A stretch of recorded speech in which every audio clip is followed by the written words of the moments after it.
ପିଲେ କଣ ପାଇଁ ଏତେ ଚିନ୍ତାରେ ସବୁ ବସିଛ? ଭାଇ ଏତେ ଦିନ ହେଲାନି ମୂର୍ତ୍ତିଟା ଆମର ରହିଗଲାଣି ଆଉ ଡିଜେ ଫିଜେ ଯୁଗାଡ଼ ହେଇପାରୁନି ବୋଲି ଠାକୁର ଆମର ଅଛନ୍ତି ଆଉ। ତମ ପଇସା ପତ୍ର ପିଲେ ସବୁ କଲେକ୍ସନ ହେଇଯାଇଛି? ହଁ ଭାଇ ପଇସା ପତ୍ର କଲେକ୍ସନ ହେଇଛି ଆଉ ଡିଜେ ପାଖରେ ଡିଜେକୁ ପଚାରିଲେ ଯେ କହିଲେ ଟାଇମ୍ ନାହିଁ ଆଉ କ'ଣ କରିବୁ ଭାଇ ପିଲା ଆମର ସବୁ ଚିନ୍ତାରେ। ଏଇଠି ବର୍ଷ ଯାକ ଚିନ୍ତାରେ ଥିଲା ଯେ ଏଠି ଆଜି ଆରେ ପିଲେ ପଇସା ସାଙ୍ଗ ନାହିଁ। ଭଗବାନଙ୍କ ଉପରେ ବିଶ୍ୱାସ ରଖ। ତମେ କେତେ ଭକ୍ତିରେ ପୂଜା କରିଛ, ଠାକୁରଙ୍କୁ ତମେ ବହୁତ ଦିନ ହେଲେ ରଖିଲାଣି, ଭଗବାନ ପ୍ରସନ୍ନ ହେଇଗଲାଣି। ଠାକୁରଙ୍କ ଉପରେ ଭରସା ରଖ। ଦେଖିବ ତମ ପାଇଁ ଆଜି ଗୋଟେ ଡିଜେ ଯୋଉଠି ହେଲେ ଯାଅ କଣ୍ଟାକ୍ଟ କରିକି ଆଜି ଗୋଟେ ତମକୁ ଡିଜେ ମିଳିଯିବ। ଆଉ କାଲି ତମର ନିଶ୍ଚିନ୍ତ ଭସାଣି କରିବ। କାଲି ଭସାଣି କରି ଚଳିବ ତ? କଣ୍ଟାକ୍ଟ କର ସବୁ ଡିଜେକୁ ଅନଲାଇନ୍ରୁ ନମ୍ବର ଆଣିକି କଣ୍ଟାକ୍ଟ କର।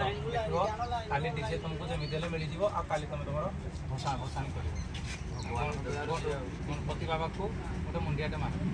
ଜୟ ଗଣପତି ବାବା। ଜୟ ଗଣପତି ବାବା।